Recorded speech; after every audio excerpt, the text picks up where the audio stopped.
I'm Karthik Rajagopal, a professional photographer and filmmaker from Chennai. Apart from my practice as a photographer and filmmaker, I also teach photography. And one of the first lessons I give to my students is that depth of feeling in photography is more important than the depth of field.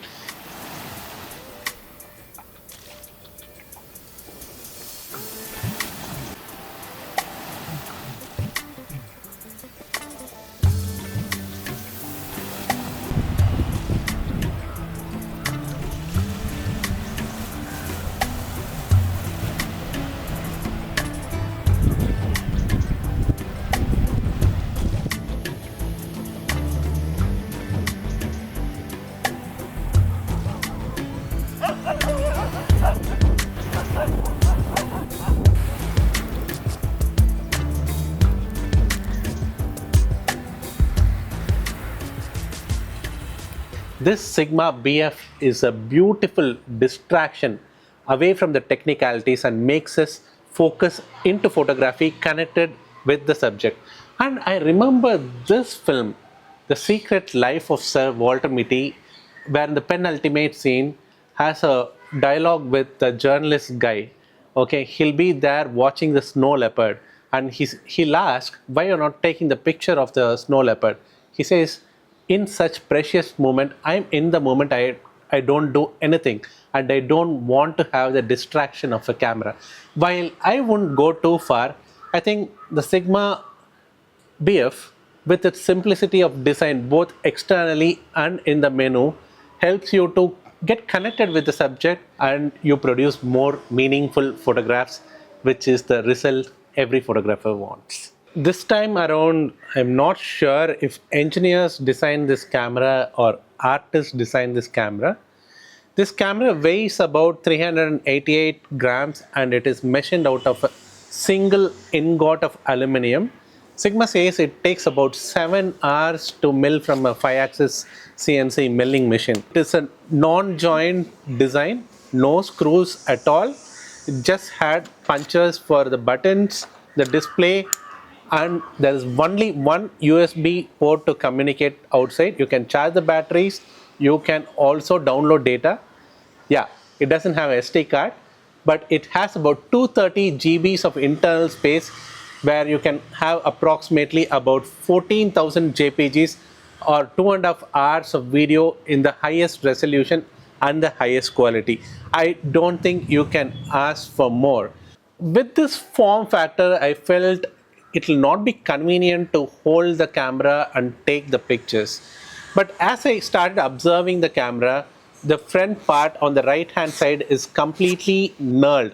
That means I get a good grip, and they have also given a provision to put a wrist strap around. So the moment you have a wrist strap, which I don't have now, Sigma supplies as an accessory for this camera. I think it rests firmly on the hand. And as for lenses, they have 9 I series lenses to pair with it, and for the aluminum body you have this beautiful aluminum lens. What I have is a 35mm f2 lens. Like this, there are 8 more lenses to pair with this body. This body also comes in black color, which can readily pair with all the black lenses too. This body honestly looks like a silver ingot, say a quarter kg silver ingot, and this kind of simplicity of body design has to extend to the operation as well. So this camera has only 3 buttons and a jog wheel to control all the parameters, and of course they give a very big shutter button of the top, which is very comfortable to click and take pictures. This camera is certainly not about the technical specification, and in no stretch this camera was made for a commercial photographer or a filmmaker, though it can produce beautiful imagery. In the last 5 days I have been shooting street, shooting markets in Zambazar, shooting Dhobi Walas, shot portraits of a couple of friends, went to the Bessener beach and shot fishing. Like Kazuto Yamaki-san of Sigma says, I took this camera to enjoy the everyday beauty and capture some of it.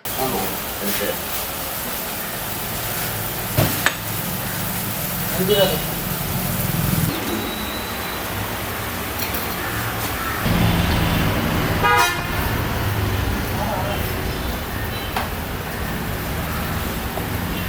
doesn't take a lot of time to observe this camera and say it's a radical design or a quirky design as you call it, but I am not surprised at all that it is coming from Sigma, because I have seen that Merrill and the DP series camera, which I would say look even more quirkier than this, and this extends to the operation of the camera as well.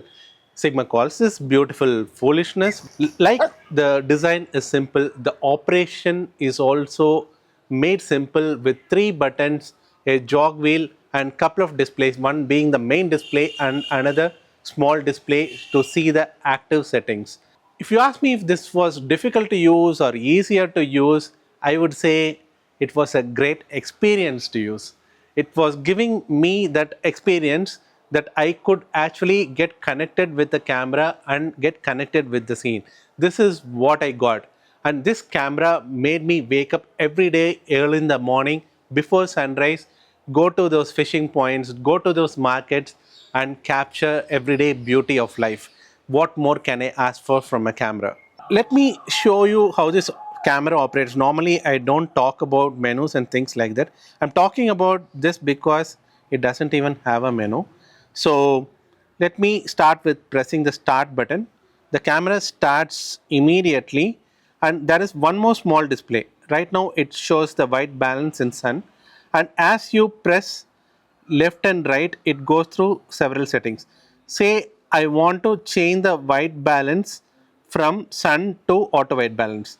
Now with sun in display, I have to rotate the jog wheel until I get auto white balance, and I can press the center button. And there is a dual menu. Okay, one is in the lower end and other is in the upper end.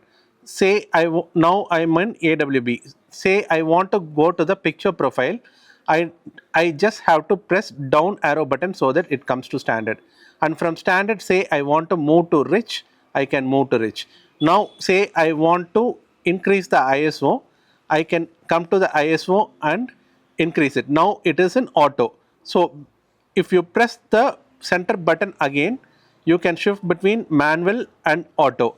And here is where they have a small thing, like now if I have to go to the zebras, I have to touch the zebras instead of using the dials. So it's a hybrid control that they give in this camera. And next, when it comes to the autofocus, there is AFC, MF and AFS in stills mode. When it comes to video mode, it's all about the drive. So I go to the drive, now it's in one shot. Instead of one shot, I come back to video. In video, there is a lot going on in this camera. So there is shutter angle instead of shutter speed. So you can alternate between shutter angle and shutter speed. Okay, you have exposure compensation, and if you go into any exposure setting and press once, okay, you get more on the video menu. So you can go to L log, you can shoot in H.264, 265 and so on. And when it comes to the video or measuring the exposure, you have zebra and you also have false colors to accurately determine exposure. This is like too advanced. In not many of the even professional cameras, you have false colors there. When you want the camera in full auto, now it is in complete manual. Okay, just come to these exposures. Now it's in ISO, press the button once again and shift it to auto. Similarly, for aperture, you can shift it to auto, and for shutter speed also you can shift it to auto. And when in full auto, it focuses and you can take a picture like this. And when you want to review the pictures, you need not completely press the play button. Just put your finger on the play button and it shows the last picture. If you completely press it with the haptic feedback, it goes into the play menu where you can go through the different pictures you have shot before. And there is one more thing with this 3-button layout. Okay, you can actually switch on the shooting information on. You can add the center marker, you can add the electronic level and things like that. You can even go and say I want sound so that the shutter sound is heard.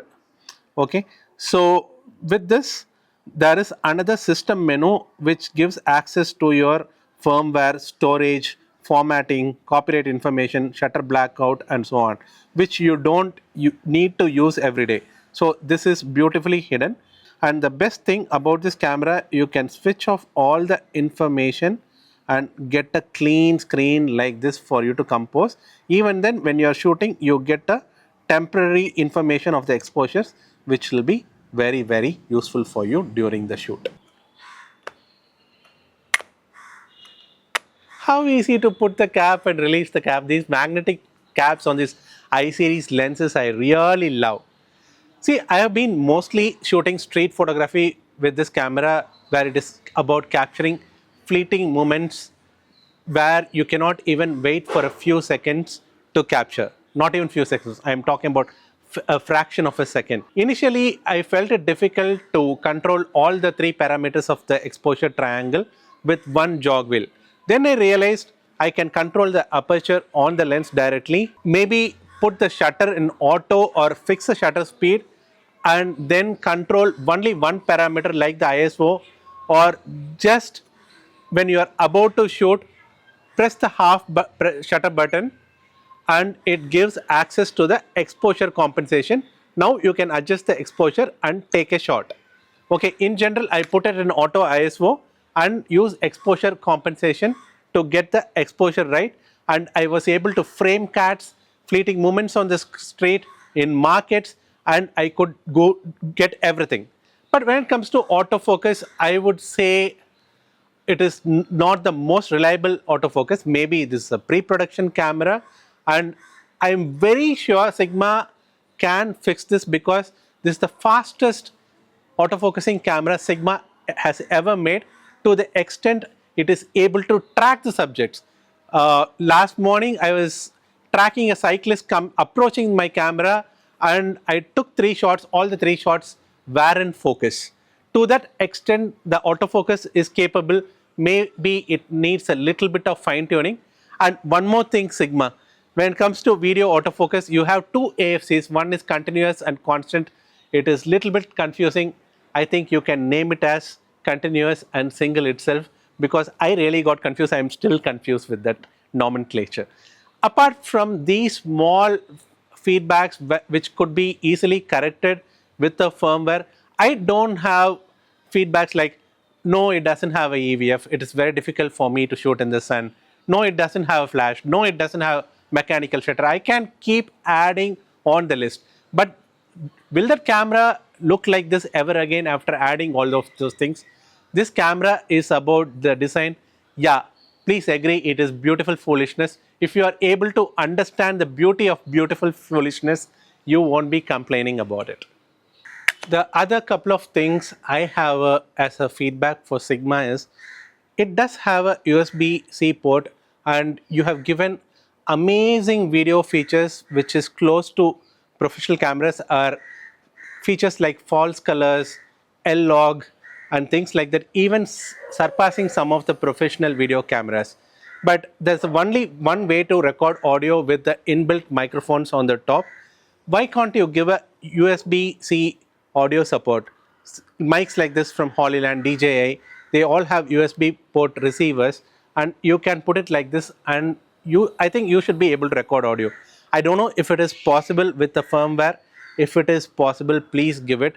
And when it comes to manual focus implementation, there is focus peaking and magnification. It is really helpful if you can give some kind of a digital range finder assist, like the arrow moving up and down, or some kind of assist that could be a lot better, and it could improve the user experience of this kind of a beautiful camera. When it comes to image quality, the first thing I remember about this camera is the color science. The JPGs out of this camera is amazing. Like, you can deliver it, you can print it right out of the camera. They're just amazing. With the dozens of pictures profile, right from standard, rich, calm, and powder blue, sun red. There's so many profiles like that, and the best I liked is the monochrome, which could also add filters like red, which make it really look rich. I can even add a vignette, I can fade, I can duck down the highlights, I can expand the shadows. All these things I can do in camera even before shooting a picture, or I can develop the DNGs as well. So talking about the picture formats, it could be shot either in DNG, JPG, or both. So I use the DNG to process a little bit in Lightroom, though the picture profiles are not available in Lightroom as of now. There was ton of dynamic range, I would say. Okay, the highlights were recoverable and there was lot of details in shadow. I'm absolutely happy with the image quality when it comes to Sigma BF.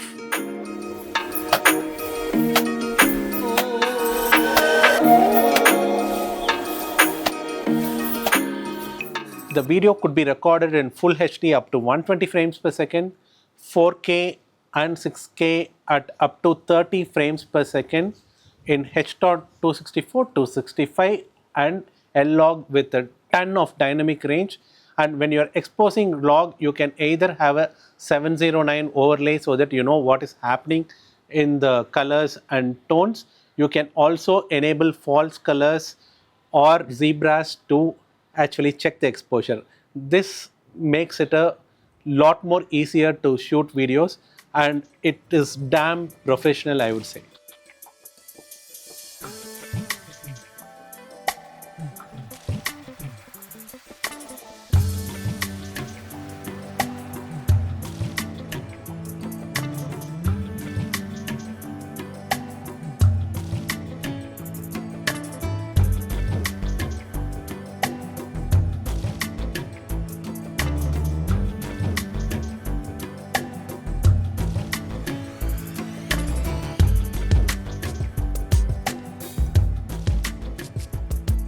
I love tea.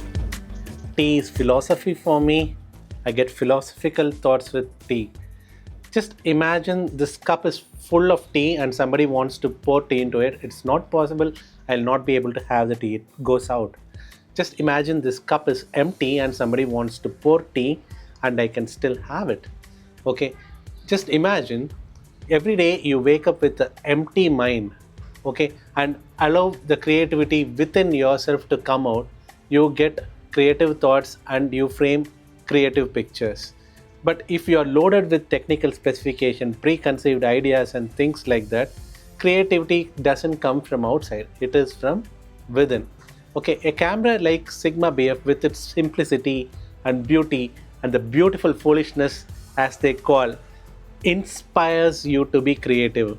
It makes you forget about the distraction of the camera in between the subject and your creativity, and that's how I made all these pictures. So if you want to experience this kind of experience this camera could give, I'm again repeating you, this camera is not about specification, it is about a photographic experience. I should say you should all at least should try this camera once.